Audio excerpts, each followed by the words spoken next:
Muy buenos días, bienvenidos a La Brújula por Radio La Luna AM 1140, un lunes 7 de junio de 2021, en un nuevo aniversario del Día del Periodista. Feliz día, Daniel de Abrantes, ¿cómo te va? ¿Qué tal? Bueno, acá haciendo, no diría un periodismo amateur, pero un periodismo sencillito. Sencillo. Le vamos a poner periodismo sencillo desde La Brújula, pero no tan sencillo, porque tenemos realmente unos invitados que levantan el programa. Todos los programas son levantados por los invitados, Efectivamente, si fuera por nosotros, vaya a saber qué programa tendríamos. Pero le vamos a dar también los muy buenos días a quien tenemos aquí, en el estudio, nuestro amigo Beto Perdomo, el operador de todos los lunes desde aquel 1 de octubre de 2018. Ya superamos los 2 años y medio, Vamos para los 3 años, Beto. ¡Qué grande! ¿Y qué programa, qué número de programa es? Es el programa 287, Quiero decirles que este lunes, a todos los que nos están escuchando, este lunes aquí en El Palomar, donde está la sede de la radio, la temperatura es de 13 grados, un día absolutamente agradable, aunque para mi gusto un poco fresco, La humedad del 69%, viento a 18 kilómetros por hora, a disfrutarlo, Le damos los muy buenos días a todos los que nos están escuchando, que se quedaron allí con los tangos y siguen en AM 1140. ¿Cómo les va? No salgan las próximas 2 horas de este programa porque va a ser un programón, con sus altibajos como corresponde. Usted escucha una canción y también las canciones tienen altibajos. ¿Qué va a ser? Pero va a ser un programón con 3 invitados muy importantes, Eugenio Semino, que nos va a hablar sobre el tema de las jubilaciones. Julio Bárbaro, que ayer escribió una nota muy interesante sobre la cual vamos a conversar. Y Julio Prieto, vecinalista del Partido Vecinalista de la Provincia de Buenos Aires, vecino de aquí de Morón. Así que no se puede ir. Les cuento, además le damos los muy buenos días a todos los que nos están escuchando a través de la www.radiolaluna.com.ar, también a quienes nos escuchan a través de Twitter, de Facebook, a través de la computadora y a través de diversas aplicaciones. A todos muy buenos días. Le damos también los muy buenos días a Daniel Pérez, inventor del canal de YouTube La Brújula en la Luna. Daniel, un fuerte abrazo. Ustedes saben que desde que se planteó la primera cuarentena, Daniel Pérez dejó de venir aquí, entonces, lógicamente, tomando esta distancia de 20 y pico de kilómetros que nos separan del lugar donde está él, le damos siempre los muy buenos días. De la misma manera que a quien le ha dado a ese canal de YouTube, La Brújula en la Luna, la definición de parloteca, Estoy hablando de Miguel Pascuale, que contribuye a que este programa pueda salir de la mejor forma posible, Tratamos de que sea cada vez mejor, aunque nos sale más o menos parecido, con sus altibajos, como les decía, y conforme también los invitados, que siempre tratamos que sean realmente invitados, que le aporten al oyente, de manera que el oyente, cuando termine un programa de La Brújula, no se vaya con las manos vacías, sino que se vaya cargado de elementos, de información, de conceptos, de criterios, de datos, de razonamientos, que eleven la cultura política general, con la cual nosotros después tendremos que abordar nuestras responsabilidades ciudadanas. Le vamos a dar muy buenos días a Florencia Videberry, que es la realizadora de nuestros flyers, de manera que esos flyers recorren y caminan, y a veces nos llegan de lugares recónditos, inimaginados, y nos dicen algo sobre el programa. Le damos los muy buenos días a la doctora Mónica Colunga, que hace posible que el programa salga también a través de Radio Fénix FM 92.1 MHz, allí en Corrientes Capital, y a nuestro amigo Gustavo Figini, que siempre haciendo el esfuerzo para que nos puedan escuchar en Uspallata, Mendoza, a través de Radio La Paquita, FM 88.9 MHz. También le damos los muy buenos días a la Cámara de Comercio, Industria y Servicios de AEDO. Como en unos minutos nomás vamos a estar contactándonos alrededor de las 12:20 con Julio Bárbaro, por ser hoy el Día del Periodista, quiero pasar una grabación que me manda un viejo amigo, periodista de toda la vida. Yo diría que debe ser uno de los periodistas con más trayectoria porque debe tener más de 80 años de periodista. Desde niñito nomás era periodista y nos mandó unas palabras que se las quiero hacer escuchar. Estoy hablando del historiador, político, periodista Víctor Oscar García Costa. Hoy 7 de junio se celebra el Día del Periodista. La fecha está en relación con la fundación de la Gaceta de Buenos Aires por Mariano Moreno en el año 1810. La Gaceta salió con un lema que decía: raros tiempos de felicidad en los que se puede pensar lo que se quiere y decir lo que se piensa. Jamás hubiesen pensado Moreno y quienes lo acompañaron en la gesta periodística que hubieran tenido que agregar 211 años después la verdad, fuente de la verdad. La función del periodismo es importantísima, no solamente en lo intrínseco de la función, que es la de informar, la de escribir, la de publicar, sino en la de registrar para el futuro los hechos del presente que habrán de convertirse en hechos del pasado. De ahí que la función debe desempeñarse con honradez y con verdad.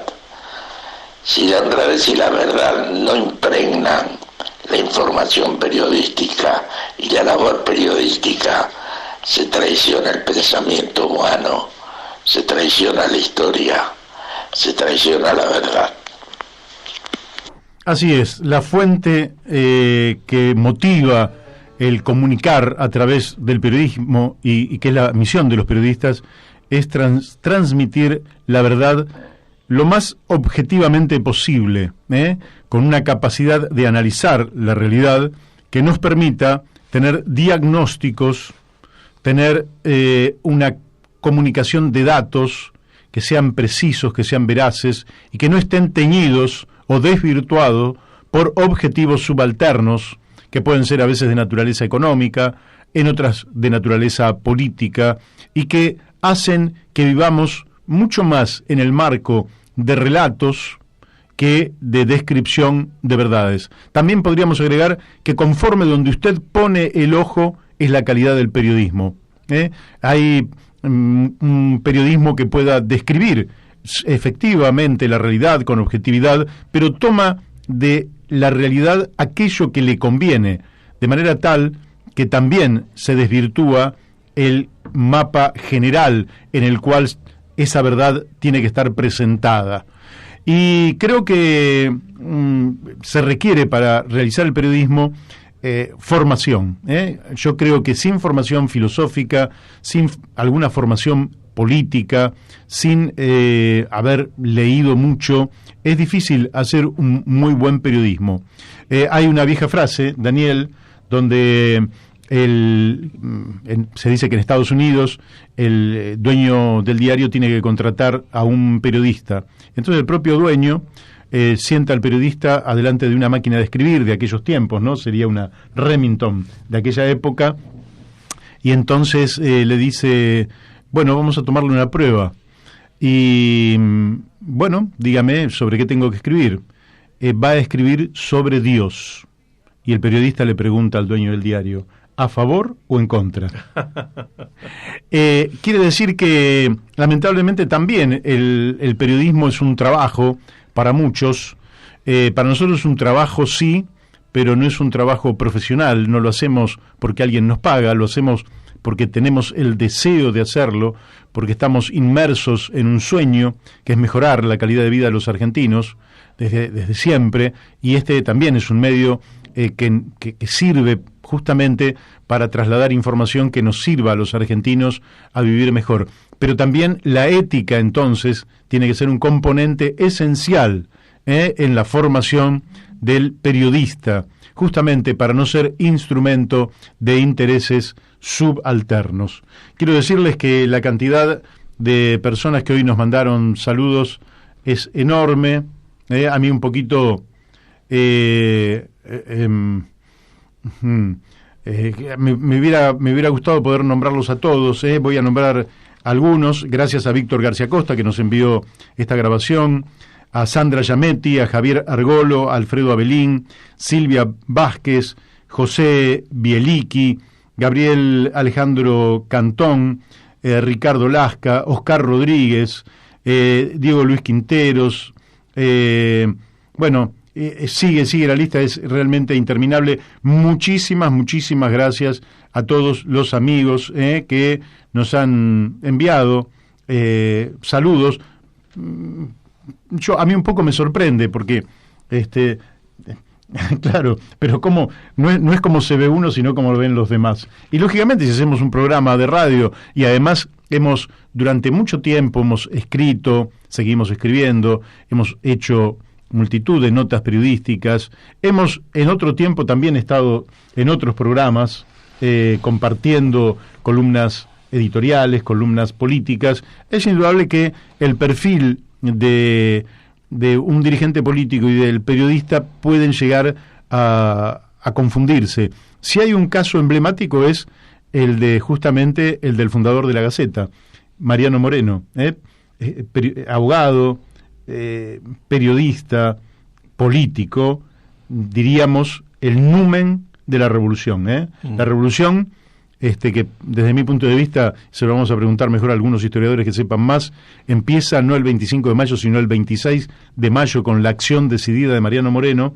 Se muestra que el vínculo estrecho entre el periodismo y la política. Y yo quiero agregar, ya que escuchamos la palabra de Víctor García Costa, que tuvimos la suerte, el orgullo de haber compartido una actividad periodística con él en torno a quizás uno de los órganos más trascendentes del siglo XX, más perdurables, junto con otros grandes diarios, que fue La Vanguardia. La Vanguardia, periódico creado por Juan B. Justo allá en 1894, y que yo recuerdo que escribíamos nuestras primeras líneas allá en los años de la dictadura, y La Vanguardia se sacaba clandestinamente, impresa a mimeógrafo, me acuerdo, en Morón, la imprimíamos durante muchos años, y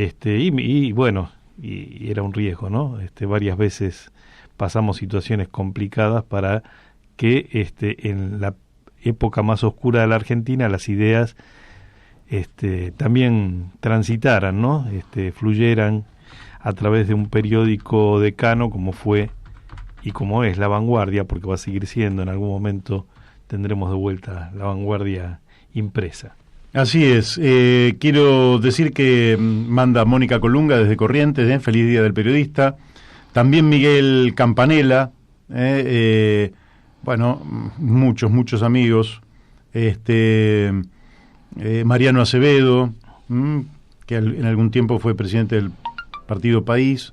Un abrazo para Susana Rearte, para Laura Deriu, para Juan Carlos Colela, para nuestra amiga Eve Febles, Marcelo Parra, Luis Ochoa, Carlos Paz, Jorge Cultri, Jonathan, Ariel Burgos del Movimiento Social La Tendencia Social 21, a Matías Greter, a César Lerena, a Graciela, Claudio Burgueño, en fin. Algunos de estos saludos se corresponden, pero quedan toneladas, quedan toneladas. Ya estamos en contacto con alguien que también, de una u otra manera, ejerce el periodismo, porque hoy lo vamos a entrevistar justamente por una nota del día de ayer que escribió Julio Bárbaro, que es una nota que a mí, Daniel, me pareció interesante, en tanto plantea algo yo no sé si él lo quiere plantear de esa manera, pero a mí me parece que hay una cuestión básica en todo proceso, cualquier proceso de la vida, cualquier proceso, que es tener un buen diagnóstico. Es decir, siempre vos tenés varios procedimientos para actuar. No es cierto que exista uno solo, uno se te puede ocurrir o no se te puede ocurrir ninguno, pero para tener éxito siempre tenés que tener un diagnóstico correcto. El médico que erra al diagnosticar la enfermedad evidentemente no puede tener después una terapéutica adecuada. ¿Por qué? Y bueno, porque el rol está tratando algo que está mal, que no es lo que corresponde. Y en política ocurre otro tanto, y en política me parece que eso es verdaderamente dramático, que la dirigencia política argentina no pueda ponerse de acuerdo en torno al diagnóstico. Después vendrán sobre un diagnóstico común las distintas miradas y las distintas propuestas. Sí, porque como vos decías, ¿no? El rol del diagnóstico en la medicina, que está claro para todos nosotros, porque en algún momento de nuestra vida siempre hemos pasado por esa situación de que un médico diagnostique qué es lo que nos está pasando, es el punto donde nos apoyamos para encontrar una solución, ¿no? Así es. Señor, ¿le duele el estómago? Bueno, esta es la solución, va por acá. Así es, así es. Bueno, la información que hoy fluye es muchísima, Daniel. Nosotros no hacemos un periodismo de los diarios, lo que no quiere decir que no leamos los diarios, los leemos, pero hay una enorme cantidad de información, que bueno, lo dejamos para que otros Yo quería rescatar una vieja tradición de periodismo y política, ¿no? Que en nuestro país tuvo algunas plumas sobresalientes desde Mariano Moreno en adelante, ¿sí? Y que lamentablemente se ha perdido bastante, porque esto va de la mano de la calidad de nuestros políticos, que parece que no son muy buenos a la hora de tomar una pluma y desarrollar algunas ideas. Muy buenos días, Julio. Buen día, Mario, un gusto escucharte. Bueno, ya estamos en contacto con Julio Bárbaro, que además de un reconocido dirigente político, es periodista, así que te tengo que decir feliz día del periodista, Julio. Gracias. Pero haciendo honor haciendo honor a esa tradición que decíamos recién, ¿no? De los políticos que hacían periodismo con alto nivel, ¿no? Con plumas destacadas, ¿no? Desde Mariano Moreno para acá. claro. Lamentablemente en la actualidad es una realidad que son rara avis, ¿no? Los políticos que tienen buena pluma y Mario, es que la persona que no puede escribir una página no tiene derecho a hablar de política. Uh-huh. Porque esa limitación, yo fui diputado en el 73, cuando yo te diría que el 80% de los que eran de distintos bloques eran un lujo intelectual, se jactaban de sus lecturas, de sus escritos. Entonces, después de tanto tiempo, ¿no? Volví en el 83 y ya había un bajón intelectual. Me acuerdo que uno de los pocos que reentraba conmigo me dijo, al lado de esto el 73 era Harvard. Y ahora, si vos y yo nos damos una vuelta por Cámara de Diputados, yo creo que el 85% lee. Lee, sí, claro, no mucho más que eso. No podría, si le sacase, yo fui diputado cuando leer estaba prohibido. Claro. No podía leer una cita, pero el discurso era tu inspiración. Así es. Bueno, en el reglamento en el reglamento de la Cámara sigue igual. Discursos del asesor. Sin asesores no serían nada. Si le sacás los asesores quedan desnudos como Adán, ¿no? Sí. Julio, ayer escribiste justamente una nota que me pareció muy interesante.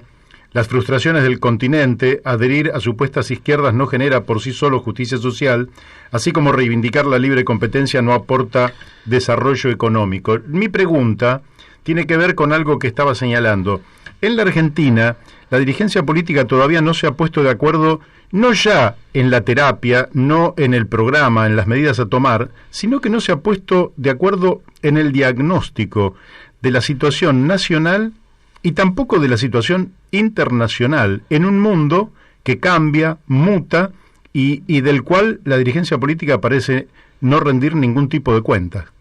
¿Qué te parece a vos que están haciendo?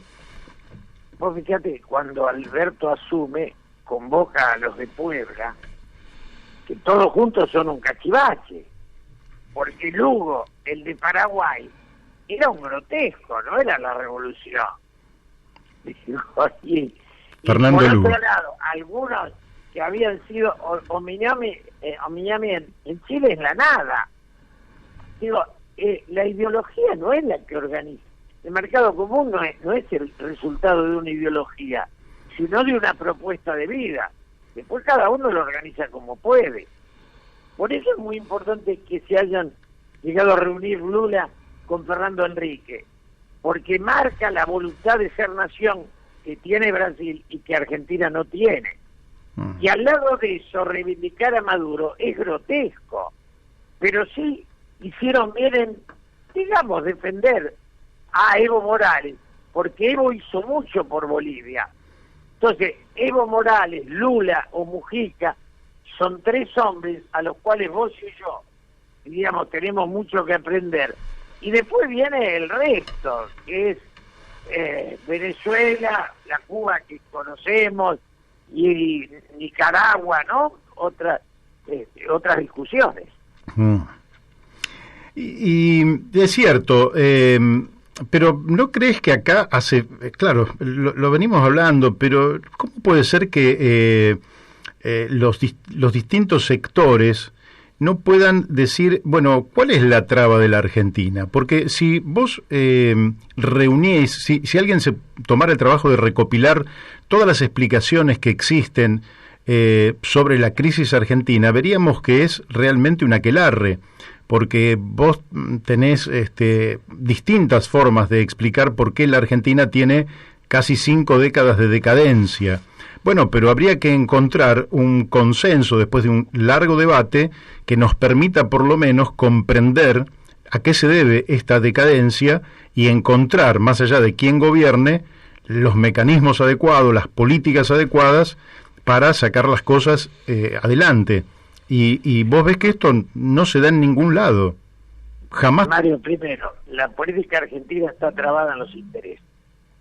Digamos, vos y yo podríamos decir, acá hay que firmar que la jubilación más alta de todo argentino son 10 jubilaciones mínimas. Uh-huh. No puede haber prebendas en 20 lugares distintos, desde la justicia, al frío, al calor, a cualquier cosa, sacó una jubilación. Digo, ¿cómo vos agarrás aerolíneas y te preguntás, ¿esa aerolínea hoy ayuda a los argentinos o las prebendas de ese sindicato van en contra de los argentinos? Vos agarrás hoy la educación y vos te preguntás si ese sindicalismo ayuda al humilde dándole a la educación pública más solidez que la privada o al revés impulsa la educación privada. Hay un nivel ni hablemos de las privatizaciones. Cuando vos tomás el juego, los aeropuertos, la luz, el gas, los ferrocarriles, hay decenas de intermediaciones, la vía navegable, que son a pura coima. Entonces, ¿sabes por qué no se sale de eso? Porque no se quiere dar el salto a salir de los grandes negocios, que son los que se llevan la fortuna, que como no generan, las tenemos que pedir prestadas para que se las roben. Claro. Ahora lo que nosotros vemos, Julio, es que en este contexto los presidentes llegan con gran expectativa, todo el mundo desea que les vaya bien porque en definitiva estamos todos en el mismo barco, es decir, nadie puede agujerear el barco en el que va porque se hunde también, así que todos deseamos que terminen bien, y uno observa a poco andar que el desgaste es fenomenal. Entonces la presidencia consume personas que después les cuesta caminar por la calle a esas personas. Pero ¿sabes qué pasa, Mario? que acá hay dos grupos que no son izquierda y derecha, son distintos grupos de negocio. Porque el gobierno de izquierda de Alberto era de Hugo Sigman, que yo sepa no es un socialista, aunque publique un pasquín que se llama Le Monde Diplomatique. Es un tipo que hizo una fortuna con los laboratorios, que son los que le hacen bastante daño a la sociedad. Entonces, acá no estamos discutiendo entre los humildes y los ricos, sino entre dos grupos de ricos. Entonces vos y yo nos tendríamos que poner a analizar si los ricos de Macri son peor que los ricos de Cristina o son mejores. Pero los ricos de este gobierno tienen también servicios públicos. Y cuando vos y yo no podemos ver la luz, el gas, ¿no? Sí. Nos damos cuenta que ahí nadie pone límite. Entonces cuando el turco que destruyó el país, porque para mí hay dos destrucciones de la Argentina, una la de Martínez Dios con Cavallo y la otra la de Menem con Cavallo. Somos el único país del mundo que destruyó el ferrocarril. Eso es un récord, Mario, ¿eh? Sí, no claro. lo hizo cualquiera. No hay otro. Entonces, lo que vos te preguntás es, ¿el gobierno es de izquierda? No. El gobierno les da la muro a los que dicen que son de izquierda. Eso no quiere decir ser de izquierda. Yeah. Digamos, el peronismo ayudaba a los humildes. La izquierda ayuda a los izquierdistas. Es un negocio distinto. ¿Cómo se sale de esta trampa, Julio? Y esta trampa se sale poniendo los objetivos colectivos por sobre los individuales, con un grupo de gente que no le deba nada a ningún grupo económico. Sea el de Hugo Sigman o el de Mario Quintana, ¿viste? Poniéndole nombre y apellido a los negocios, sea Aeropuerto Argentina 2000 o sea quien fuere. Bien, ahora, eso requeriría también pensar en una reforma política, porque acá, yo te digo desde la provincia de Buenos Aires, ¿no? La provincia de Buenos Aires está desde el sistema político electoral absolutamente subordinada a la nación. Por eso tenemos lista sábana, por eso no hay autonomía municipal. Está bien, Mario, pero eso sería lo mejor, porque el problema nuestro es que no conseguimos un tipo, tampoco vamos a conseguir un gobernador y un presidente. Con un presidente nos alcanzaría, pero no lo hay. El último que intentó hacer política fue Alfonsín. Sí. El último que intentó enfrentar a los intereses económicos. Los demás trabajaron para los intereses económicos, incluido Kirchner, que si no nos olvidamos fue junto con Cristina los que privatizaron YPF. A ver si hicieron la revolución socialista estos muchachos. Sí, algunos son desmemoriosos y otros dicen que es lawfare, pero la verdad histórica es irreductible. Ahí están los $1.000 millones que se perdieron en un pozo oscuro de las regalías del petróleo a la provincia de Santa Cruz. Primer paso. Sí, peor todavía, este juicio que nos hacen por el porcentaje que se quiso quedar a manos de un banquero. Claro. Y ahora en Estados Unidos el banquero va y denuncia al país. Sí. Por un pedazo de YPF que no había comprado sino con las regalías que iba a cobrar más adelante. Eso es robo. Robo total. Sí, Entonces, sí. Y eso es la izquierda, muchachos. No, claro, después viene Macri con Mario Quintana y el pibe que se dice prófugo porque lo persigue la justicia, el Pepín Rodríguez. O sea, toda esa payasada, vos tenés... Mira, acá el absurdo es creer que los de un lado son buenos y los del otro son malos. Todo argentino que crea que el malo es el otro es un argentino extraviado. Malos son los dos, muchachos, sumámoslo y basta. Y claro, eso reclama una acción política que en estos momentos no se ve la envergadura para desafiar a los dos bloques hegemónicos. Mario, hay una ideología que se impuso, que es la de la complicidad. Entonces, si vos venís al peronismo de Capital, está aliado a Rodríguez Larreta. Claro. ¿Qué hay? Complicidad.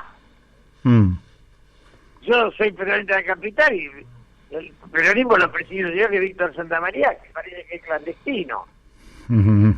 Pero yo no puedo pisar Canal 9 porque hablo mal de Víctor Santamaría. Y esos son los tipos que después la mandan a esta señora abogada de Cristina a decir que hay que hablar la libertad de medios. ¿Qué libertad de medios? Si lo agarran ustedes, hablamos más. Es bueno, eso sí. Que había ido al Confer para, ¿viste? Que es la asesora de Cristina. Sí.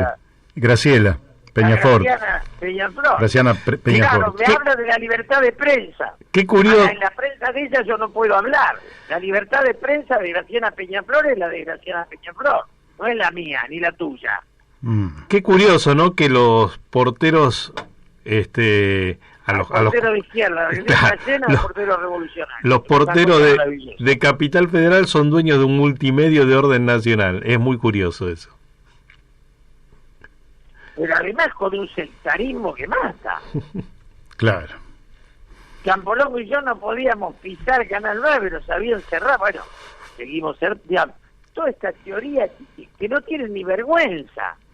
Porque Víctor Santamaría, digo, si vos lo sé hablar, da vergüenza que hable, no tiene nada que decir. Sí.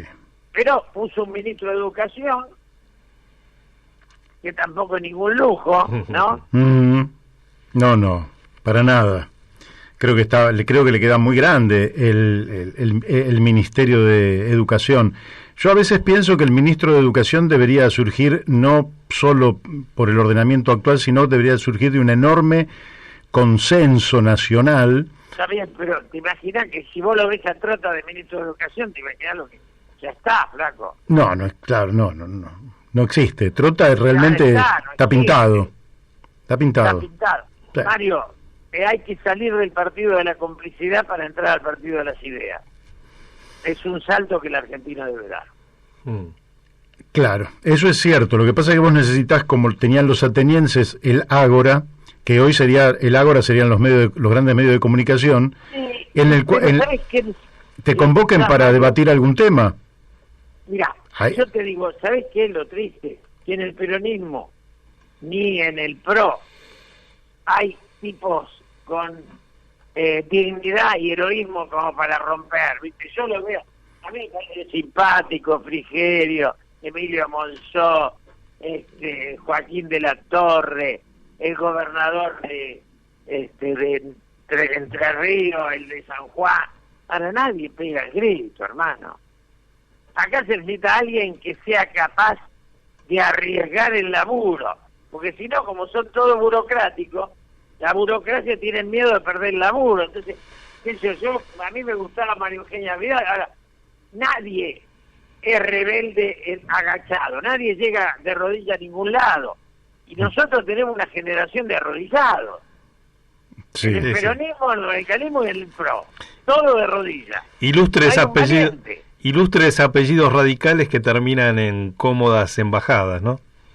No, a mí me ofrecieron todas las embajadas. Mira, mi única dignidad en la vida es no haber aceptado las embajadas. Porque es la forma de hacerte callar. Sí. Pero te digo, vuelvo a esto, vos y yo tenemos que empujar con miles, salir de la complicidad en la que nunca entramos, y que la sociedad vuelva a la propuesta de una nación de la que nunca debimos haber salido. Acá tenemos un oyente de Claudio de Caseros, dice que el gobierno de Alfonsín tuvo la oportunidad de no reconocer la deuda de la dictadura y sí la reconoció. Sí, pero eso lo hubieran dicho todos, no solo el gobierno de Alfonsín. Es cierto lo que dice. Ahora, en la Argentina nadie hubiera dejado de reconocer la deuda. La deuda que el miserable de Cavallo nos dejó. Es cierto lo que dice el oyente, pero también es cierto que no era solo Alfonsín. Sin duda era lo mismo. Pero hubo un ministro como Grispu que tuvo la hombría de bien de plantarse, ¿no? No, el mejor. Ese fue el mejor. No en eso. Después vinieron el Tocachivache. Cavallo es uno de los seres más dañinos que vio la sociedad. Sí. Ahora vos estás planteando un tema que tiene que ver con digamos, lo espiritual, por decirlo de alguna manera, es decir, con el alma de cada persona con la cual enfrenta la vida. Y da la impresión de un estado de resignación, de derrota, de impotencia, de que, y bueno, no se puede, y entonces solo busco acomodarme yo. Con ese espíritu reinante la Argentina no va a ningún lado. Pero va a aparecer alguno. Mira, los países cambian. Yo siempre digo, como ejemplo, La Alemania de Hitler, nadie imaginaba que diera a Merkel, que hoy conduce Europa. Y la Inglaterra de Churchill, nadie imaginara que diera un imbécil como Boris Johnson, que no conduce ni la familia. La vida tiene idas y vueltas, hermano. Y la Italia, donde siempre dijimos que era un caos, es un país que es soñado para habitar. Entonces, cuando yo era chico, como estaba la estupidez de enamorarse de los ingleses, decían que nosotros no podíamos crecer porque éramos hijos de español e italiano. Y esos dos países no habían crecido. Y esos dos países están mejor que Inglaterra. Si acá siempre, ahora estamos en la alcahuetería de Miami, entonces van a Miami, te traen una marca de café, entonces como en Miami lo toman en taza de cartón y por la calle van todos con la tacita de cartón y por la calle. Todo es atraso, porque es copiar culturas ajenas que son decadentes. Son de ellos además. Sí, sí, sí. Entonces nosotros que tenemos la mejor carne del mundo y tenemos el lomo, traemos a McDonald's con la hamburguesa. La hamburguesa es una albóndiga que se te cayó al suelo, ¿o no? Es lo que hacen los tipos que tienen carne dura para comerla picada. Tienes razón. Ahora, dado que hablaste de la comida, cuando nace el gobierno de Alberto forma la mesa del hambre, cosa que realmente para la Argentina... No, olvídate, ya está. La mesa de hambre de Alberto, lo que firma es hambre de ideas. Es el apetito más importante de los argentinos. Sí, pero mientras tanto, acá no se resuelve el problema de una masa creciente de gente. Se enoja. Mario, yo digo siempre, fui diputado en un país con un 4% de pobreza. No había un caído en la calle. Claro. Sí, sí. Hoy hago 2 cuadras y... Ahora te hago esta pregunta. La Argentina es un país que tiene un crecimiento demográfico desde su nacimiento, hace 211 años, un crecimiento demográfico muy significativo. Quizás no tanto como Estados Unidos, pero cerca de lo que fue Estados Unidos, a diferencia de países europeos como Francia, que hace 200 años tenían 40 millones de habitantes, hoy tienen algo más, pero nosotros en cambio hemos multiplicado. Sí, cuando se llega a cierto nivel de desarrollo, baja la natalidad y se vuelve negativa. Los chinos están en el problema de la natalidad negativa, salieron de un hijo por matrimonio a 2 y ahora visitaron para 3, te quiero decir. Ese es un hecho que está en la historia de la humanidad. Ahora, la Argentina no se piensa para un país como deberíamos pensar para 100 millones de habitantes. Pero no, porque la Argentina no se piensa. Después los demás son resultados de no pensar. Es más un abrazo. Es lapidario, es una definición lapidaria. Mira, hoy tuve un buen amanecer porque salí a la calle y me crucé con el pensador para mí más inteligente de la Argentina, que es Eduardo Fidanza. Y le digo, Eduardo, ¿no estás escribiendo? Sí, te mando. Digo, pero no ocupás el lugar que la Argentina necesita que ocupe. La verdad que Eduardo Fidanza es uno de los hombres más formados que tenemos, ¿no? Sí, sí.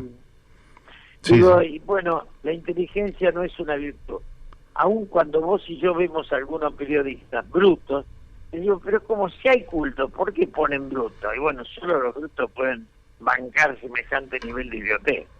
Bueno, pero esto se ha degradado, ya que hablamos en el Día del Periodismo, también, no quiero señalar a nadie en particular, pero ves personas voluptuosas, no voy a señalar de qué sexo, conduciendo programas justamente porque son voluptuosas. Eso es una expresión de decadencia total, ¿no? Una cosa es realmente asumir las diferencias y otra cosa es creer que las diferencias son el eje de la virtud. El eje de la virtud es el talento. Después puede ser hombre, mujer, delgado, obeso. Ahora, con talento es importante. Sin talento no sirve para nada eso, ¿o no? Efectivamente. Vos que conociste, hoy hay unas declaraciones de Duhalde, el título sobre todo, ¿no? Que es algo así como que no va a dejar que siga gobernando este gobierno. Una cosa así, dice Duhalde. ¿Cómo lo entendés? Cuando yo diga las mismas cosas que Duhalde, sí, bueno, y no me llames. O sea que... Un abrazo. Bueno, Julio, te mando un abrazo. Feliz día. Chau, chau. Bueno, ustedes lo han escuchado, ¿eh? Es un personaje, Julio. Sí, pero bueno. Realmente es un personaje. La gente que piensa. Sí, claro. Mira, evidentemente la Argentina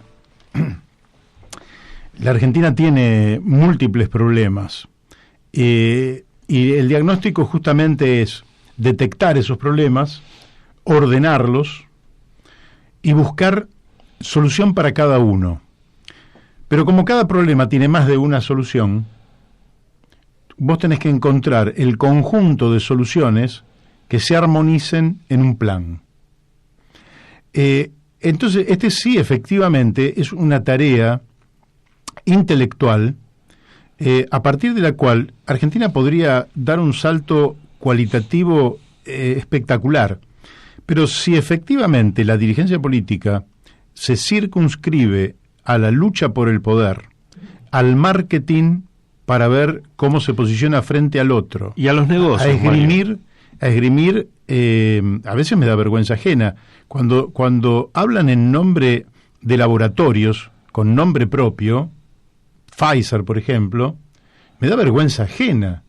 Oye, pero ustedes que son representantes de esos laboratorios, ¿cómo es esto? Entonces, cuando vos observás que... ¿De esos o de otros? Porque hay quienes defienden a Pfizer y hay quienes defienden a otros. A otros, bueno... Porque es un sistema de negocios, Mario, que es lo que está en el fondo. Este es el tema. Más que es el dinero. El dinero, ¿sí?, que alinea, que mueve, ¿sí?, que ha intoxicado la política, que nos trajo hasta acá, ¿no? Que nos como dijo bien Bárbaro, bueno, pero es un no solamente se roban los dineros de los argentinos, sino que para seguir robando nos endeudan. Claro, lo que pasa es que vos tenés un sistema, el sistema de negocios en la Argentina tiene niveles de concentración, de monopolios, oligopolios, que llevan muchas veces a abusos de poder. Por eso muchas veces lo hablamos con Héctor Polino, ¿no? Los abusos de esos sectores que tienen capacidad de generar los precios, de aumentar los precios per se, aumentando la tasa de ganancia a niveles exorbitantes, superando las ganancias que obtienen en cualquier otro país. Ahora, a veces los dueños de esos grandes grupos concentrados, en la Argentina mayoritariamente extranjeros, a veces esos mismos dirigentes de la economía tienen una visión de país y desde esa mirada del país aportan a encontrar las mejores soluciones para el país. No dejas de estar en el sistema, pero tenés soluciones que hacen más vivible la vida de cada uno de los vecinos, de las personas de a pie. El problema es que allí, en esa dirigencia, hay una tremenda ceguera. Hay una incapacidad de leer lo que pasa en el mundo y de asignarle un rol importante a la Argentina. Luego, es la dirigencia política la que debe elevarse por sobre el conjunto de los intereses particulares y diseñar un futuro mejor para el conjunto.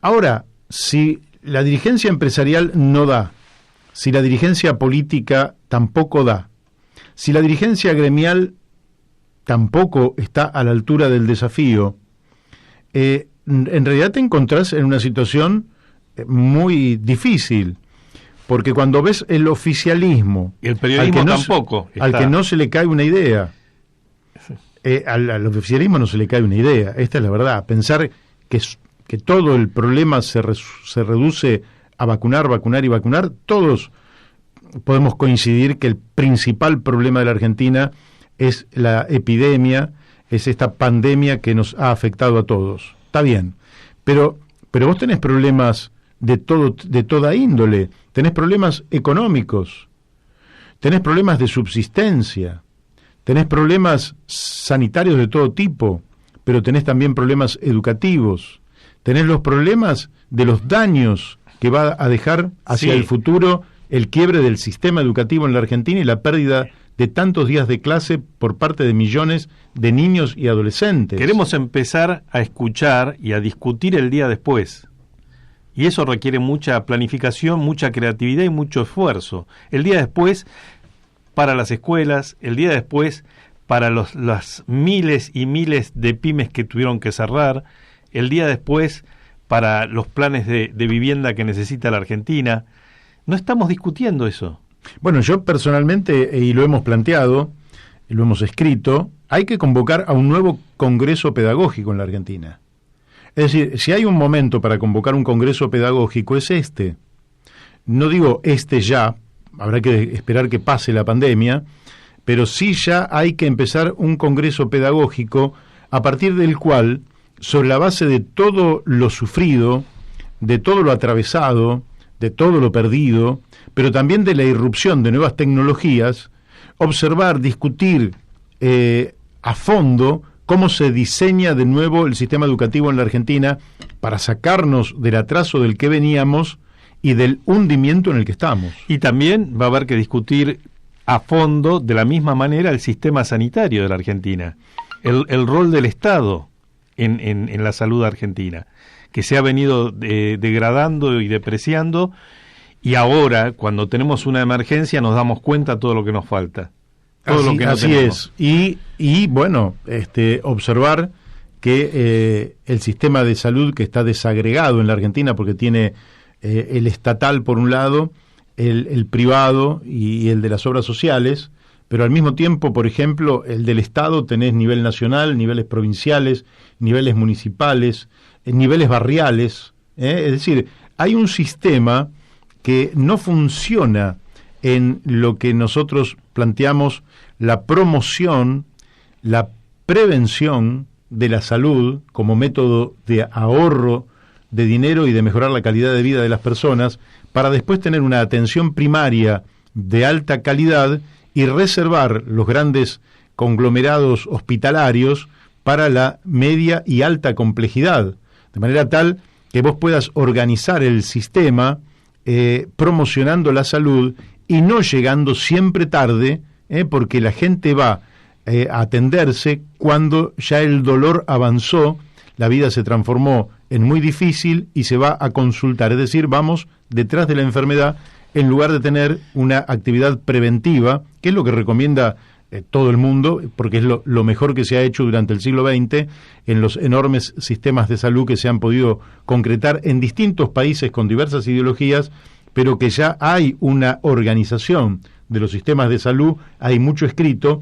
La Argentina no tendría nada para inventar, tendría sí para llevar a la práctica, y lamentablemente esto tampoco se hace. Otra cosa que se está poniendo al descubierto con toda la pandemia es el rol de los laboratorios, ¿sí?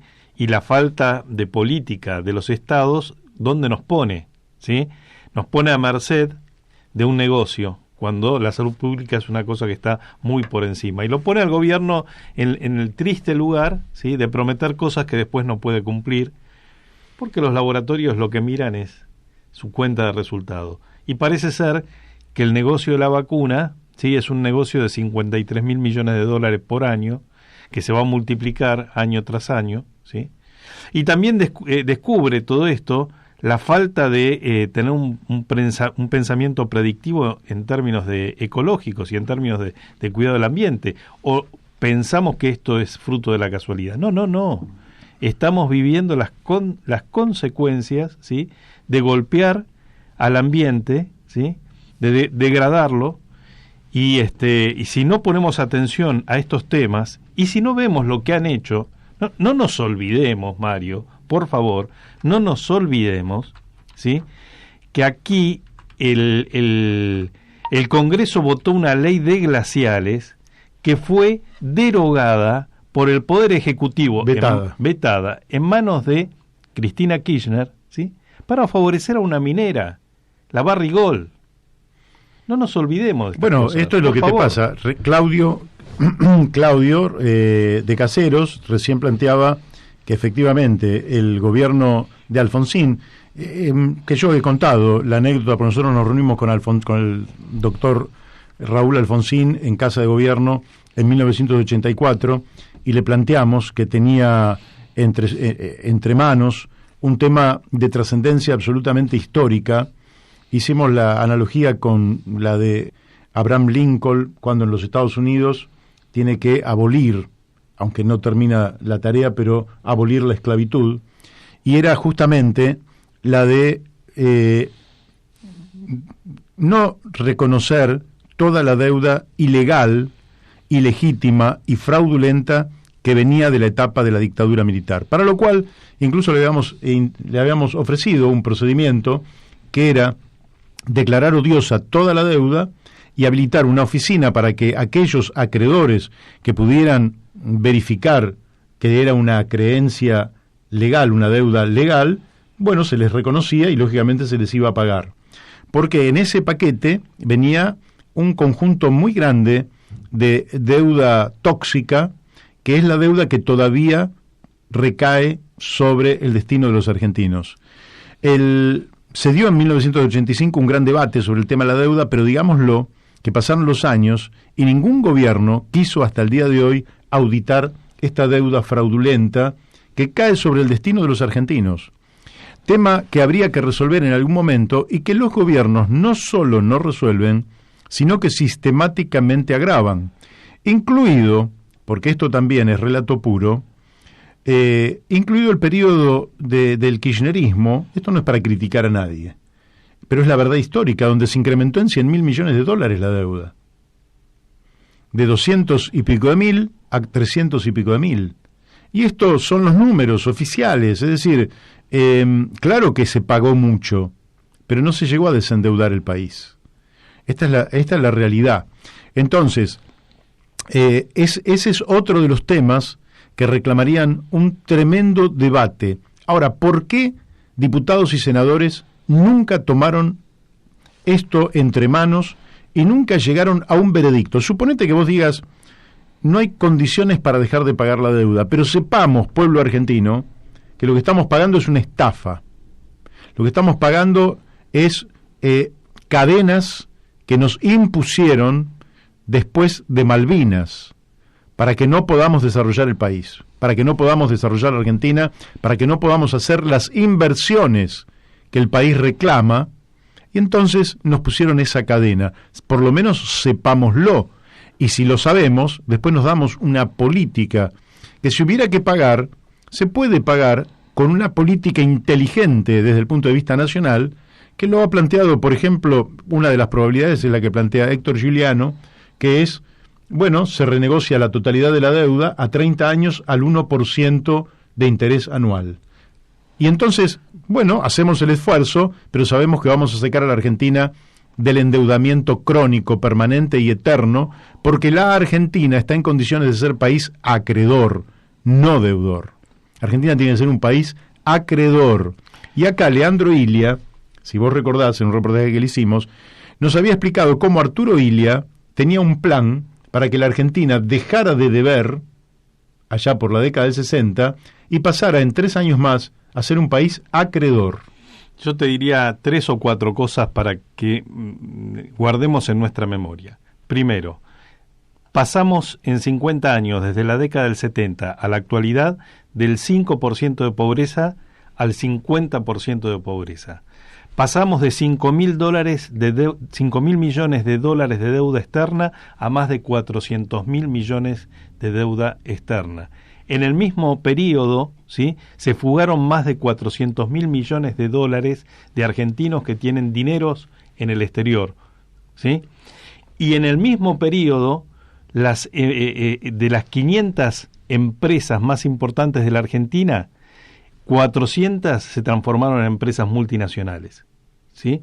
Y en el mismo periodo, ¿sí?, la Argentina de los años 70, que contaba con un plantel de empresas públicas pujantes y de vanguardia, destruyeron toda la infraestructura o buena parte de la infraestructura de las empresas públicas y la transformaron en un negocio privado. Estos son estos 50 años que hemos vivido: dictadura y democracia. Sí, y podrías ir también un poquito más atrás en algunas cosas, pero esto es por no haber cumplido el proyecto económico de Manuel Belgrano, tema que vamos a desarrollar en alguna otra oportunidad, porque si aquí hubiéramos respetado a Manuel Belgrano no solo como creador de la bandera, sino como pensador económico, la Argentina hoy sería una verdadera potencia. Pero bueno, todavía estamos a tiempo y mientras haya vida hay esperanzas. Vamos a la tanda de la radio y después seguimos con el defensor del pueblo de la tercera edad, Eugenio Semino.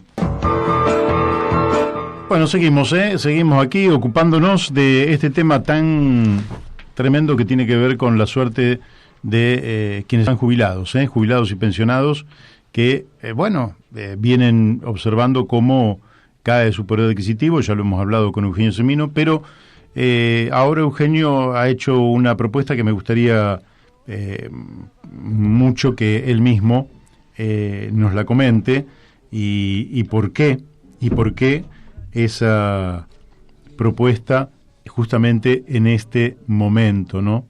En este momento tan importante para que los jubilados puedan mejorar su calidad de vida. Bueno, yo creo que ya estamos en contacto con Eugenio Semino, defensor del pueblo de la tercera edad. Eugenio, buenas tardes, ¿cómo te va? ¿Qué tal, Mario? Qué gusto poder saludarte. Igualmente para nosotros. Eugenio, te llamamos en principio porque vos has dicho que habría que darle el 40% de aumento a los jubilados, idéntico al que se autoasignaron diputados y senadores. Danos tu punto de vista acerca de por qué lo estás planteando ahora y la propuesta entonces que estás realizando, qué perspectivas ves que alguien le escuche. Mira, se lo hemos girado el reclamo al jefe de gabinete de la Nación, como lo hacemos habitualmente con este tipo de solicitudes, y fundando por qué uno lo hace.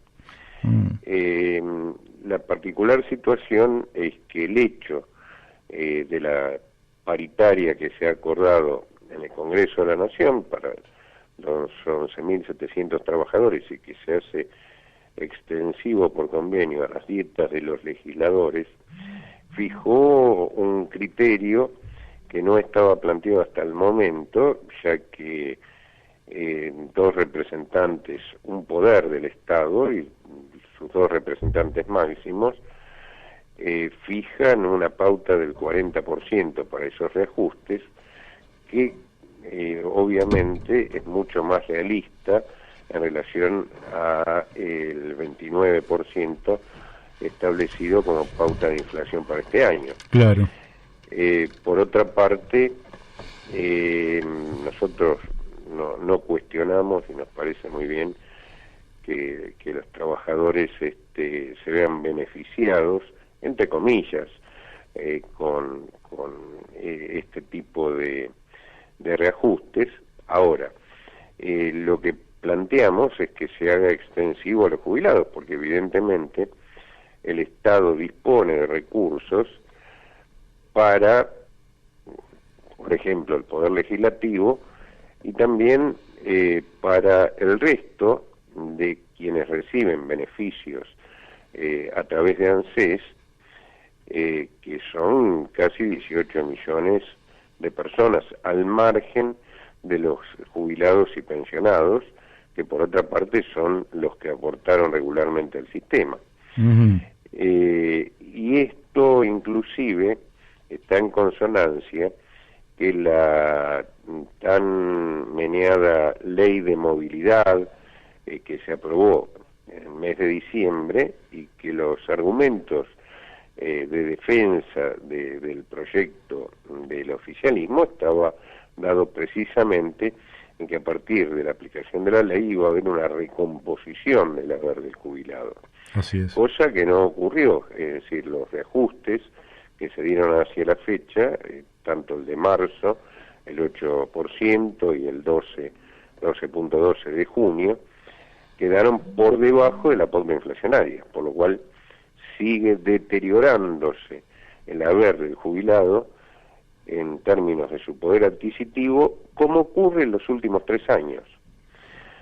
En razón de esto, y que la situación es desesperante, 4,5 millones perciben ahora, a partir de esta semana, 23.000 pesos, y de los 2 millones restantes, la media es 33.000 pesos, vale decir, los primeros, los de la mínima, cubren un 37% de su canasta de necesidades básicas, y el resto, los de la jubilación media, está sacado el promedio, que está en 33.000 pesos, llegan a cubrir alrededor de un 50% de esa canasta de necesidades básicas.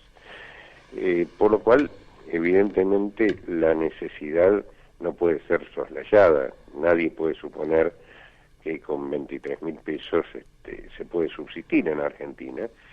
Imposible. Y como lo hablamos en algún otro momento, sobre todo en un escenario de pandemia, donde el adulto mayor primero fue la víctima más directa de la pandemia, de los 81.000 fallecidos, casi el 83% son adultos mayores, no tienen posibilidad de la ayuda familiar que tuvieron en muchos casos previo a la pandemia, porque ha disminuido notoriamente por la misma el ingreso familiar, y por otra parte se ven compelidos a trabajar, en general lo hacen en condiciones de trabajo no registrados, y hoy a través de los confinamientos y demás se ha visto debilitada la posibilidad de hacerlo, ¿no es cierto? Claro. Ahora, sí. Sorprendentemente la Argentina hoy se jacta de tener casi un equilibrio fiscal. Algunos dicen que si a los números que da el Ministerio de Economía del primer cuatrimestre se le pudiera sumar lo que fue la contribución a las grandes fortunas, no solo no habría déficit, sino que habría superávit. Lo que indica casi un contrasentido que haya superávit en el momento donde la sociedad está más necesitada de recibir un aporte por parte del Estado que lógicamente los saque de la situación de postración en la que se encuentran. ¿A qué atribuís vos esta sordera del poder político para entender que este es el momento en que debería volcar dinero a los jubilados y también a otras franjas de la población con la finalidad de paliar el drama social al tiempo de reactivar la economía? Sí, mira, yo creo que hay una concepción desde quien maneja la cuestión pública no es nuevo, es decir, no es producto de esta gestión en particular, de qué modelo de sociedad aspiramos a tener. Es decir, me parece que hay una visión muy elemental, por no decir primitiva, de lo que es el desarrollo de una sociedad y del desarrollo de la economía de esa sociedad, que acá aparecen como contradictorios, porque como los análisis son muy parciales y la política del subsidio es necesaria en términos de las situaciones de emergencia y de que tenga una salida racional a recomponer el tramado social que hoy está muy desintegrado. El adulto mayor acá está dentro de, yo llamaría, y lo hago con toda responsabilidad, en un gueto etario, ¿no? Es decir, a partir de determinado momento se supone que vos pasás a ser una carga para esa sociedad y no un reproductor de riqueza. Más allá de que pusiste plata en el sistema durante 30 o 40 años y no existe más esa plata, digamos, se te toma no como una historia, sino como lo que supuestamente sos ahora, y ahora sos alguien que supuestamente no produce y sos simplemente un gasto. Cuando lo que uno ha visto en el mundo, la seguridad social ha tenido crisis en todo el mundo, las sociedades que superaron o mejoraron esa condición, lo que hicieron es rever esto que estamos planteando ya desde la década de los 80 y ver cómo, con una visión absolutamente capitalista, más allá de lo humanitario, se ve al que deja la vida laborativa como un fenomenal consumidor, Claro. el productor de riqueza. Es decir, poniéndole salud en el cuerpo y plata en el bolsillo, que son las dos cosas que hoy se le niegan a Argentina. Y por otra parte, reconceptualizando que ese adulto mayor es el espejo en el cual se miran los jóvenes, por lo cual yo tengo hijos de 40 años y si les digo, che, pero aporten, trabajen en blanco, me dicen que para ganar 23.000 pesos. Claro. Sí, es una Digo, vergüenza. Ya se ha convertido en algo cultural, y los pibes hoy, ¿qué hacen? Agarran un mango más en el bolsillo y el patrón los explota más porque dice, mirá, agarra el negro que te conviene, vos hacés después lo que querés y demás. Se fracturó el concepto de el pacto generacional. Ujú. Yo aporto porque mi viejo aportó para mí, yo aporto para mi hijo. Eso ya no existe más. Es de un modelo de seguridad social que se extinguió, que era el modelo posguerra, que implicaba un esquema social con poblaciones más jóvenes y demás, y se asimila a la edad con la exclusión. ¿Cómo se puede? Por eso hablo de que está guetificado el tema, porque te pueden excluir como ocurrió por raza, por religión, y acá es por edad, ¿no? Por edad. Acá en Latinoamérica, ¿no? Ahora, mi pregunta tiene que ver con lo siguiente ahora, porque acá yo lo que observo es que si en la realidad vos tenés una población con un subconsumo y además tenés un aparato productivo subutilizado, Uh-huh. es indudable que además el Estado recauda menos por impuestos.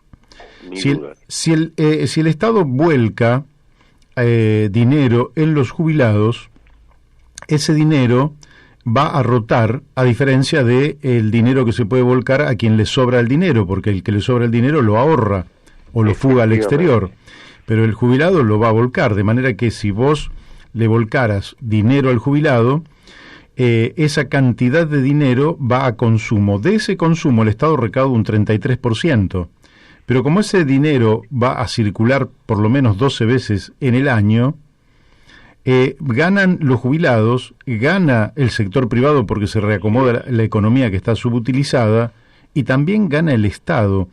¿Cómo se interpreta, si no es a través de un prejuicio, que este concepto, que por otra parte en economía ya está estudiado, no lo aplique el gobierno?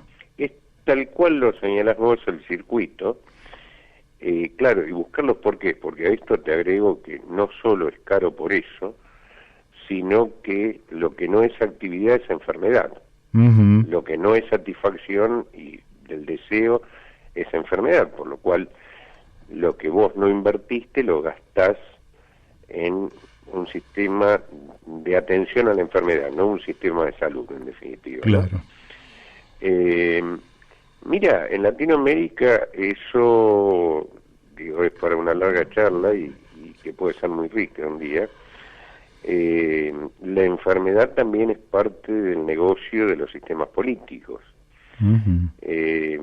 Nuestras campañas electorales, uno de los aportes más significativos que vienen recibiendo, te digo, desde la década del 60, es la industria del medicamento, ¿no? Es decir, entonces hay como circuitos que se han viciado tanto que se retroalimentan, ¿no? Porque cuando estoy hablando de campañas electorales, estoy hablando de alimentar a un sistema político, ¿no? Así es. Vos fíjate que de Oñatibia a hoy, digo, en el año 63, el Parlamento argentino no discute patentes de medicamentos. Uh-huh. Inclusive no tenemos ningún medicamento en el país cuya monodroga se genere en el país.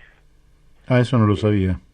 Ninguno, aún medicamentos que ya no se paga patente. Uh-huh. Es decir, lo que están los medicamentos de fabricación nacional, viste que hay los famosos laboratorios, están las 3 grandes cámaras de laboratorios, de las cuales uno son los laboratorios, comillas, nacionales. Sí. Bueno, esos laboratorios y esos medicamentos de fabricación nacional, el principio activo viene de afuera. Ajá. O sea que estamos, a diferencia de lo que a veces se dice, estamos muy atrasados en esta materia. Claro, pero porque el Estado no tecnológicamente. Porque el Estado tiene muchos laboratorios, tiene la provincia de Santa Fe, Rosario, clínicas, el Hospital Posadas, el Ejército tenía laboratorios, tenía, no me acuerdo, pero cerca de 40 laboratorios que son del Estado, que alguna vez se dijo hacer un plan que los integre para la producción de medicamentos a muy bajo costo. Esto jamás se hizo, ¿no? No, y se fabrican algunos hospitalarios, pequeñas producciones, digamos, autosatisfactivas de pequeños sistemas o de un hospital en particular, no se hace, no se produce en escala. Mientras que hay laboratorios nacionales, comillas, que hacen grandes producciones para el exterior. Ajá. Es decir, lo que pasó ahora con la vacuna, por ejemplo.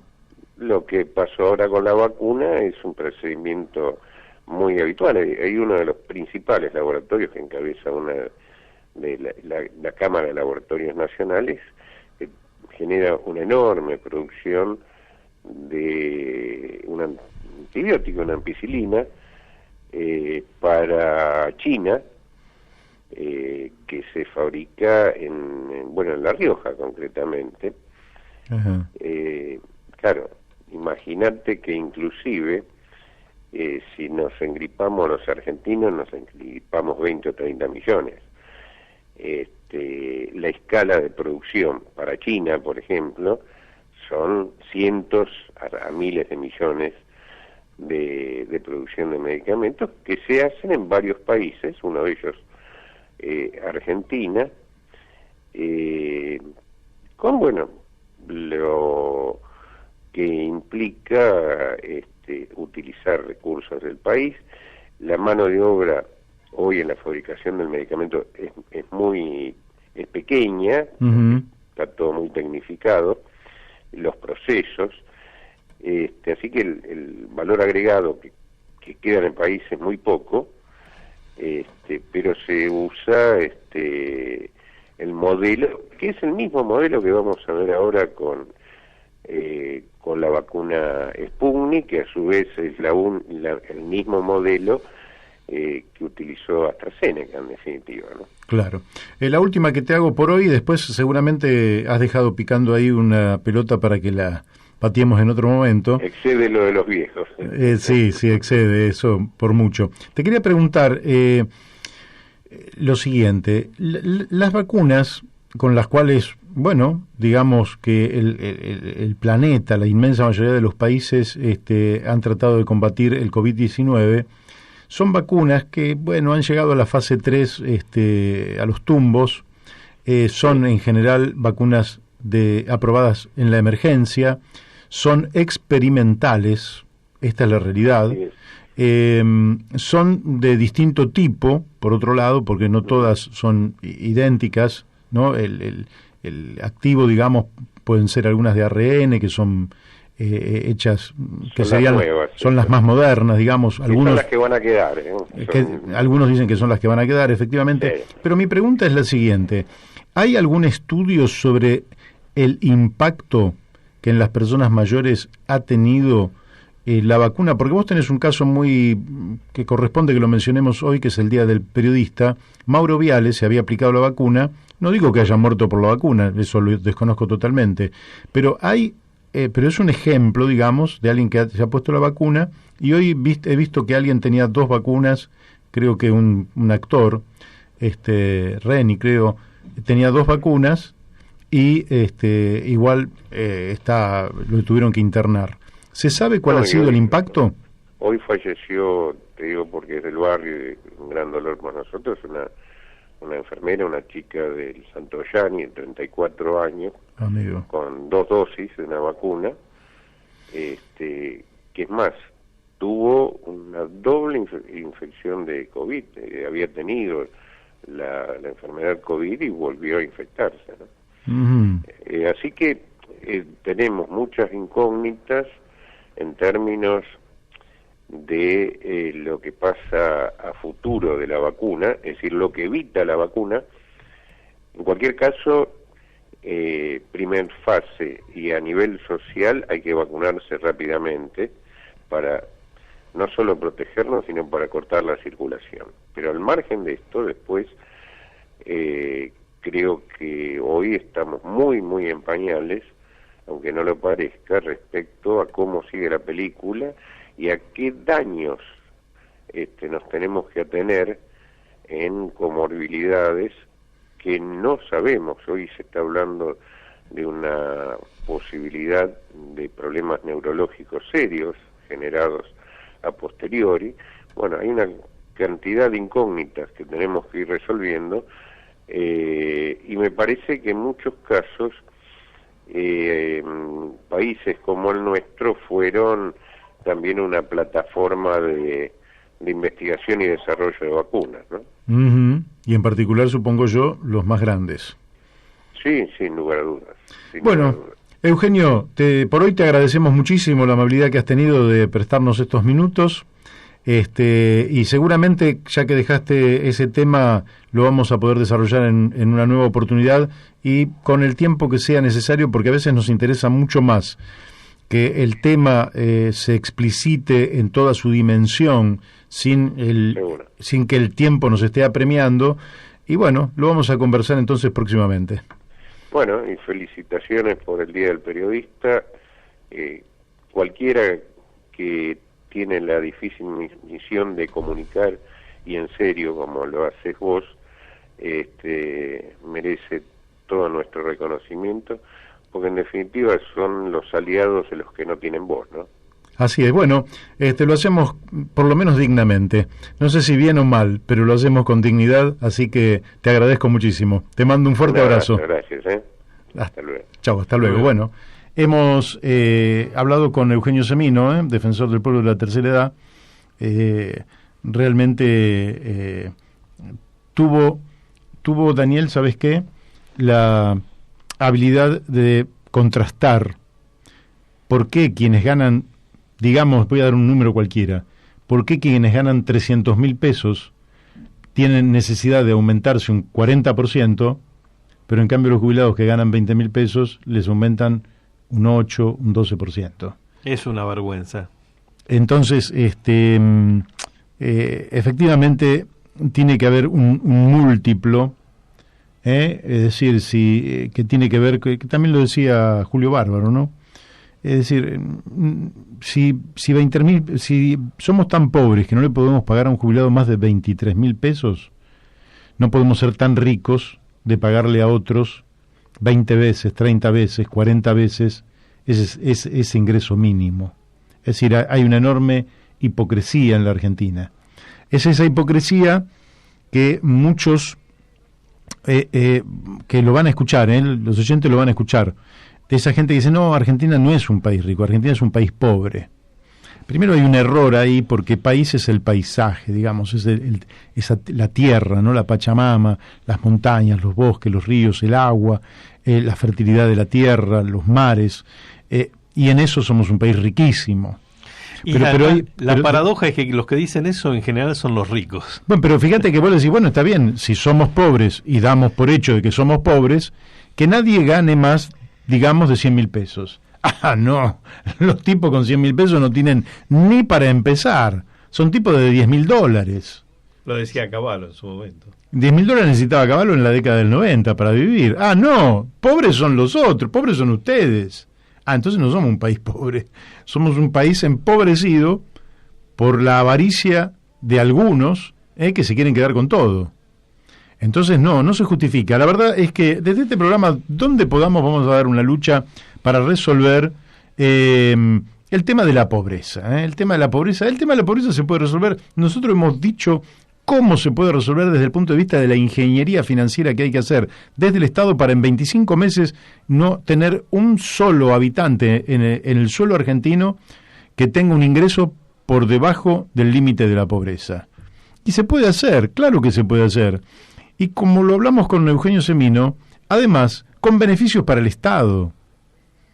Lo que pasa es que lo que hay que entender de la decadencia argentina es que la decadencia argentina es un plan. Esto es lo que cuesta entender. ¿Sabes, Daniel? Mira, hay un trabajo extraordinario de Javier Llorens, a quien vamos a tener que invitar.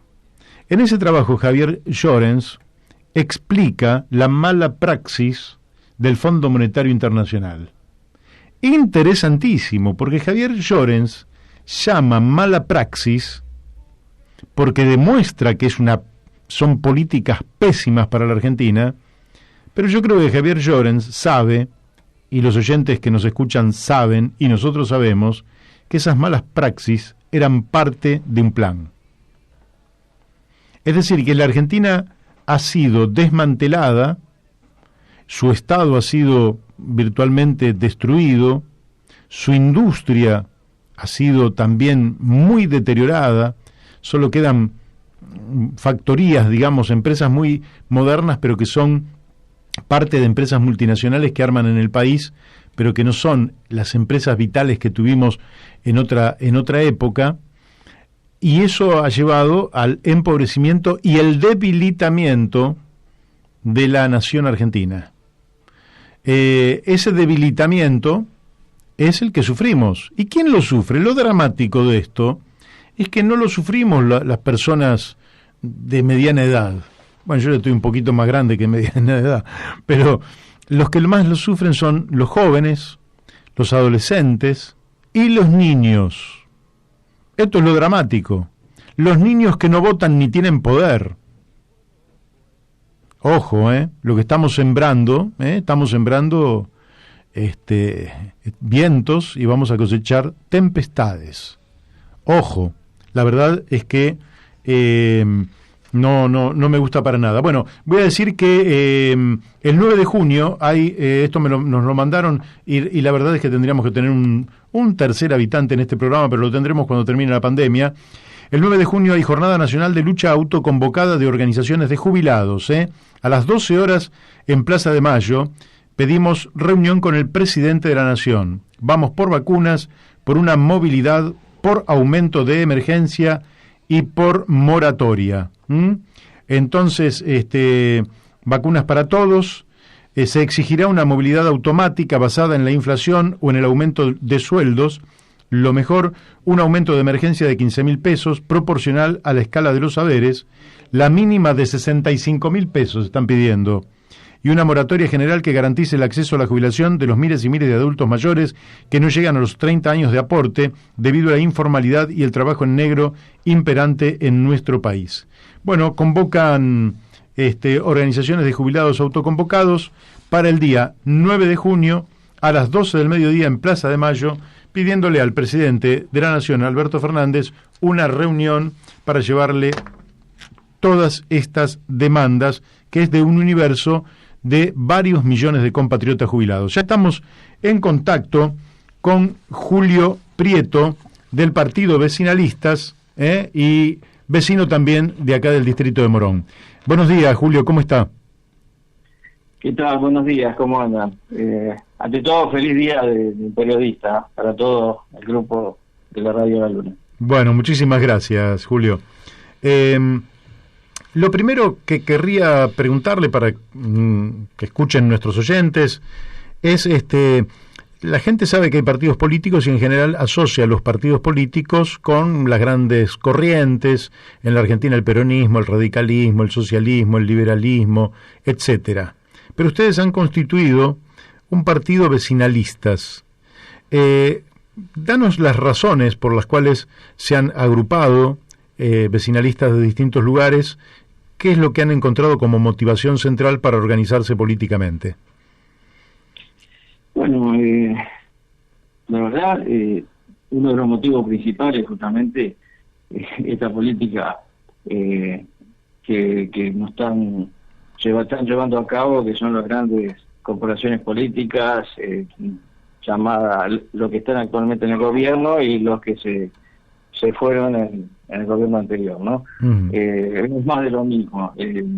Están allá, se beneficia, como recién estuve escuchando, con el tema de los aumentos, el del 40% a los legisladores y los jubilados seguimos con el... Digo seguimos porque soy jubilado también. Mira. Con 20.000 pesos y entre un 8 y un 12 es lo que nos aumenta. Es una vergüenza. Por eso nosotros, los vecinalistas, decidimos agrupamos los partidos políticos locales, los partidos vecinales que están en política, que son un gran porcentaje dentro de la provincia de Buenos Aires, que es el partido nuestro provincial. Claro. Decidimos juntarnos y nos seguimos juntando porque hay otros que nos están incorporando así semana a semana, se está engrosando la fila del vecinalismo con los partidos políticos locales y además los lugares que no hay partidos políticos, como en mi caso acá en Morón, tenemos una agrupación vecinal que es Vecinos Unidos por Morón, que bueno, trabajamos en lo social y casi todo lo que estamos en este grupo, en esta agrupación, digamos, de vecinos en política, trabajamos en lo social todos, absolutamente todos. Y bueno, esto es una construcción política que surge principalmente de diferentes agrupaciones vecinales, además de los sectores de la sociedad civil de toda la provincia de Buenos Aires. Y el objetivo de esto es mejorar la calidad de vida de sus habitantes. Y bueno, y creemos que es imprescindible acercarnos a lo público y sobre todas las cosas democratizar las acciones políticas que nos incluyen a todos y a todas, ¿no es cierto? Claro. Que nos incluyen. Te cuento algo y te hago una pregunta en esta dirección. Bueno. Te cuento que en el año 1983 nosotros con Daniel y muchísimos otros jóvenes, en ese momento éramos jóvenes, formamos una agrupación municipal socialista auténtica en Morón, con la cual concurrimos a elecciones y me tocó a mí ser candidato a intendente en aquella elección. Salíamos de la dictadura y participábamos en aquellas elecciones. Y por tanto somos personas que estamos, digamos, bastante vinculadas a esta idea del vecinalismo. Pero vemos en la provincia de Buenos Aires algo que no ocurre en otros distritos, que es que en la provincia de Buenos Aires, cuando, por ejemplo, un candidato a intendente va como candidato a intendente, me ha tocado en otras oportunidades, y también otras candidaturas mayores, así que conozco esto bastante en la práctica. Claro, si vamos a discutir los temas del vecino en el mismo momento que los destinos de la nación, porque también elegimos al presidente de la nación, da la impresión de que los problemas más cercanos quedan subsumidos por los problemas generales, que son los problemas nacionales, es decir, estamos en una boleta única donde la gente vota al presidente y ese presidente es el que arrastra hasta el intendente, arrastra a los legisladores nacionales, al gobernador, a los legisladores provinciales y hasta el intendente en las boletas sábanas. Ustedes están planteando en este sentido, creo que dos cosas muy interesantes, que es una reforma política y la boleta única papel. ¿Es así? ¿Y qué están proponiendo? Exactamente, sí. Sí, proponemos la reforma política que sea de amplio alcance y que, sobre todas las cosas, incluya la autonomía municipal, ¿cierto? Ya en 20 provincias se están aplicando estas autonomías y la provincia de Buenos Aires, que es la principal del país, que tiene más habitantes, digamos, que en muchos países de alrededor, no se aplica todavía, obviamente por conveniencia política, ¿no es cierto? Con respecto a la boleta única de papel, sí, creemos que lo que realmente conviene, por una sencilla razón, ¿no es cierto? Porque terminar de una vez por todas con las boletas sábanas, las cuales son armadas a dedos y el 95% de los que están en esa boleta no son conocidas por nadie, por el pueblo, no los conoce. Como decía vos, ahí miran, hay una premisa del ciudadano común que vota al presidente y si el presidente, si en la lista de ese presidente que es, qué sé yo, le es simpático o le cree o está de acuerdo con sus políticas, elige toda la tira porque dice, bueno, son del mismo pensamiento, entonces no hacen corta de boleta, no hacen nada. Y eso es lo que nosotros, por eso proponemos la boleta única de papel, Claro. para principalmente fortalecer la transparencia y establecer un marco de equilibrio sobre todas las cosas, ¿no? Claro. En los procesos electorales. Y además esto disminuye la posibilidad de fraude. Así es. Bueno, también acelera el proceso de obtención de los resultados de los escrutinios. Es más simple el voto, o sea, se simplifica el sistema de voto y además la fiscalización. Y bueno, y garantiza la igualdad de la participación de las fuerzas políticas. Otra cosa favorable es que reduce el costo de las elecciones. Así es. Bueno, entre otros beneficios, no impactan en el medio ambiente, se usa menos papel. Hay muchos beneficios, pero lo que más subrayamos nosotros es justamente evitar el fraude con la boleta sábana, y las boletas cortas son robadas, y bueno, y no te lo van a robar si existe la boleta única porque estamos todos en la misma. Claro. ¿No es cierto? Esas son las grandes ventajas, ¿no? Que reducen, mirá la cantidad de beneficios que te estoy enumerando, con respecto, además son candidatos conocidos, o sea, vos vas a elegir el candidato que vos conocés. Eso es fundamental. Así es, sí, es muy bien lo que decís, porque además es la burocracia política que está enquistada la que resiste a la boleta única papel e incluso a la boleta única electrónica. Hay una burocracia que no quiere eso, quiere que las cosas sigan como están, y esto termina siendo una subordinación para la provincia de Buenos Aires en su conjunto, pero para cada municipio en particular. Hay otra cosa en los municipios que te quiero preguntar, que es sorprendente porque a nadie se le ocurriría que en la boleta en la misma boleta del presidente vaya la lista de los diputados, ¿verdad? A nadie se le ocurriría porque va por un lado la lista de el presidente y por otro lado la lista de los diputados o senadores nacionales. Pero en el caso del municipio se da la particularidad de que en la misma lista está el Ejecutivo y el Legislativo, es decir, los candidatos a intendente por un lado y los candidatos a concejales en la misma lista. ¿No te parece obvio que deberían tener dos listas distintas? Por supuesto, sí, bueno, pero esto lo solucionaría justamente lo que me estamos diciendo, la boleta única de papel.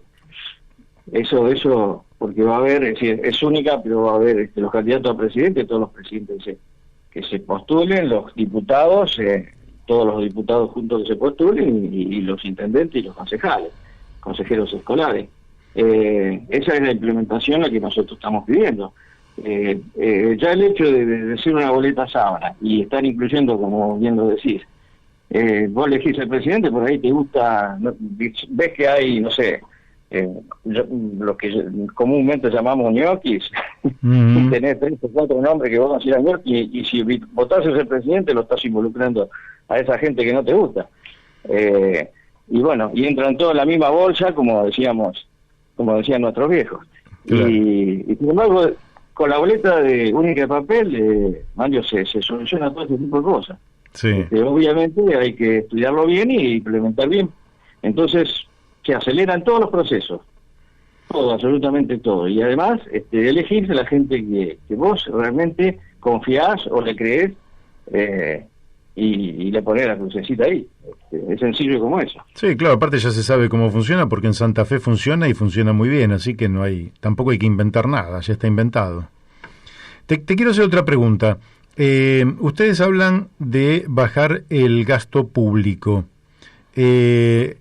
político, digamos, el gasto político. ustedes que son vecinalistas y lógicamente tienen un contacto directo con muchos municipios, ¿observan que hay mucho gasto político parasitario en los municipios?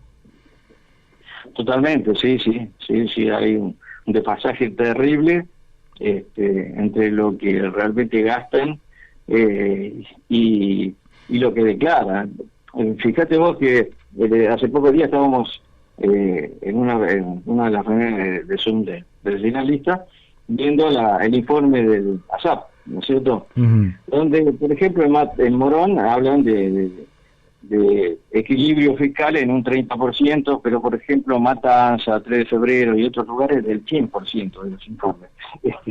Es una cosa que no se entiende, ¿no es cierto? Porque está bien, el ASAP hace solamente los informes, pero hay un tribunal de cuentas que debe justamente controlar este tipo de cuestiones. Nosotros pedimos que este tribunal de cuentas tenemos dentro de nuestra, digamos, plataforma que controle exhaustivamente todos los municipios y sancionarlos severamente si se encontró irregularidades, llamémosle corrupción, obviamente, ¿no? Claro.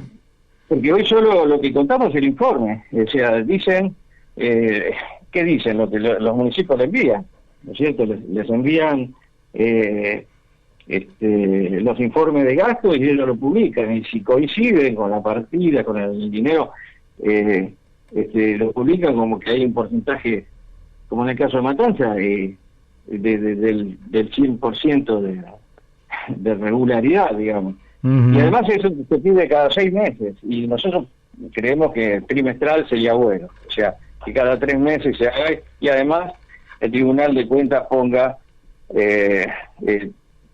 se ponga las pilas, como decimos habitualmente en el barrio, y bueno, y haga su trabajo como corresponde, ¿no es cierto? Que se controle, que esté integrado en este Tribunal de Cuentas también, o controlado por gente del vecinalismo, ¿no? Nosotros somos vecinos, somos gente que estamos acá, abajo, por eso nuestra construcción es de abajo hacia arriba, todo lo contrario de lo que es la política tradicional, ¿no? Los grandes grupos políticos que nos están gobernando hace muchos años, que es al revés, es de arriba hacia abajo, es vertical, sale desde los líderes políticos y termina no en el pueblo, sino en los punteros políticos, de los cuales ellos hacen y deshacen a su antojo todo lo que le indican desde arriba para beneficio propio, pero claro. En estas cuestiones el pueblo estamos olvidados. Por eso es que decidimos las agrupaciones vecinales, los partidos, juntarnos, reunirnos, armar un partido político y decir, bueno, vamos a empezar a trabajar en esto, desde abajo hacia arriba, para poder llegar a tener representantes en los municipios primeramente y después en la legislatura provincial. Muy bien. Yo te voy a hacer 2 preguntas más, porque tampoco tenemos todo el tiempo, pero hasta aquí viene siendo un gusto, así que hay cosas que te quiero preguntar. Una herramienta muy interesante que surgió originariamente en Porto Alegre, Brasil, que fue el presupuesto participativo, es una herramienta que tiene varias virtudes. Por un lado, se transparentan los gastos del municipio. Por otro lado, la gente participa en la orientación de la inversión pública. Y además es un ejercicio para que la gente se involucre y se transparenten los fondos públicos. ¿Ustedes tienen previsto en la plataforma asumir el presupuesto participativo con la magnitud que esto requeriría? Porque también es una pedagogía democrática muy interesante que la gente se familiarice con el manejo del presupuesto. Sí, lo tenemos en cuenta, este tipo de cosas. También sabemos en Brasil que se está implementando esto y en otros lugares también de América. Pero por ahora, lo estamos armando porque queremos justamente que este tipo de creo que es una solución aplicar esta modalidad, ¿no es cierto? Se está haciendo nosotros en Mar del Plata, yo estuve viviendo y navegando varios años acá, soy oriundo acá de Morón, y fui presidente de una sociedad de fomento durante casi 8 años, y bueno, y ahí se aplicaba el presupuesto a nivel local, muy chiquito, ¿no es cierto?, participativo, y donde nosotros hacíamos nuestros reclamos o las necesidades en el barrio, si hacía falta, no sé, luminarias y cada uno, y después se votaba y se mandaba un peso, hay tanto dinero para aplicar, y bueno, y se hacía, te aclaro que esto fue Mar del Plata, en ese momento había un gobierno municipal vecinal, que es Acción Marplatense, el cual lideraba Gustavo Pulti, y bueno, y también era director de servicio para la comunidad, nuestro presidente de la Junta Promotora, Marcelo Fernández, y que estaba justamente aplicando este tipo de trabajo que era el presupuesto participativo. Ya elevarlo a nivel provincial o nacional, claro, llevado a otras aristas, ¿no es cierto? No, ya es más complejo, más pero difícil, es viable. sí. Sí, es más Pero difícil. es viable, sí. Sí, porque bueno, de esta forma se controlan, pero todo. Se controla absolutamente todo. Pero yo creo que es viable, por eso digo, el tema es de despacito y de abajo hacia arriba, y queremos llegar a aplicar todo lo que sea beneficioso para el vecino común, para los que estamos acá abajo, aguantando todos estos golpes, todos estos avatares del resultado y las consecuencias de estas políticas mal aplicadas. Así es. Te hago una consulta bastante puntual, porque Analía de Mar Chiquita me dice si le puedo enviar tu celular para hacerte una consulta, y te pido al aire, autorización para hacerlo, y después ella te consultará. Sí, no hay ningún problema. Ahí en Mar Chiquita nosotros tenemos a Gabriela Bertola, que es un referente de vecinalistas también, y está haciendo un trabajo muy, muy grande, muy bueno. Además, bueno, estamos con el tema de la albúfera, todo el vecinalismo también, y ella en particular, porque justamente esta albúfera de Mar Chiquita está haciendo, seguramente esta persona que me decís vos me quiere hacer preguntas respecto a eso, o no, pero bueno, en tal caso lo digo, donde se quiere construir, o se ha comenzado sin permiso, construir un barrio privado dentro de una reserva ecológica y que está reconocido incluso a nivel mundial. Claro. Sin embargo, no les importó nada y se pararon las construcciones ahora, pero se quiere hacer un enorme barrio donde empezaron a tapar una laguna, un lago ahí, y, bueno, una cosa terriblemente, por suerte, bueno, salió a luz y está todo frenado ahora, y bueno, están trabajando a full, y bueno, también el vecinalismo estamos en esto, ¿no es cierto?, en la protección no solamente del medio ambiente, sino todas nuestras reservas naturales. Bueno, vos sabés que este programa está totalmente comprometido con el tema ambiental, lo tratamos permanentemente, el viernes pasado incluso íbamos a seguir con el tema de el Parque Pereira Iraola, sobre el cual también hay un desgobierno bastante pronunciado, y es la última que te hago entonces, el vecinalismo y la defensa del ambiente, el vecinalismo y la defensa, bueno, de los bienes comunes. El vecinalismo, a partir de allí, ¿se plantea una política de alianzas específica? ¿Piensa en ¿Cómo piensa en la participación de los vecinos en el devenir político para este año, para el año 2023 y bien adelante? Mira, nosotros en cuanto a alianzas, lo que hacemos es escuchar. Nos han propuesto muchos actores políticos conocer y por supuesto tener una charla, obviamente vía Zoom, y bueno, nos decidimos a escucharlos. Hemos tenido reuniones con Randazzo, con Joaquín de la Torre, con Emilio Monzó. Y bueno, ellos han querido escucharnos y hemos escuchado. Les informamos cuáles son nuestras plataformas política vecinal y bueno, estamos en diálogo, escuchamos, pero por lo pronto no estamos hecho alianza con nadie, y bueno, la idea es tratar de llegar a seguir sumando voluntades para poder en el 2021 llegar a todos los nuestras listas en todos los municipios, los 135 municipios de la provincia de Buenos Aires, con nuestros propios candidatos, ¿no es cierto? Bien. Lo de la alianza se verá si esto converge en una idea muy similar a la del vecinalismo. Por ahí puede haber, eso no se puede saber, porque esto nosotros lo votamos, y no vamos tampoco a rendirnos bajo una política que no nos convenza, o si es incluso más de lo mismo. Pero sí, escuchamos a todo el mundo, nos siguen llamando, por suerte, estamos siendo muy visibilizados, estamos el tema de que cada día o cada semana se están integrando entre 2 o 3 localidades dentro de lo que es el vecinalismo, porque bueno, están viendo que estamos haciendo un buen trabajo, porque seguimos trabajando a pleno. Estamos encarando, como esto que te conté de la lúfera, pidiendo la protección a través de los vecinos, y el vecinalismo está muy comprometido con esto. Estamos también tratando de que se impulse la ley oncopediátrica, que ya está en el Congreso. Estuvimos levantando firmes y haciendo reuniones y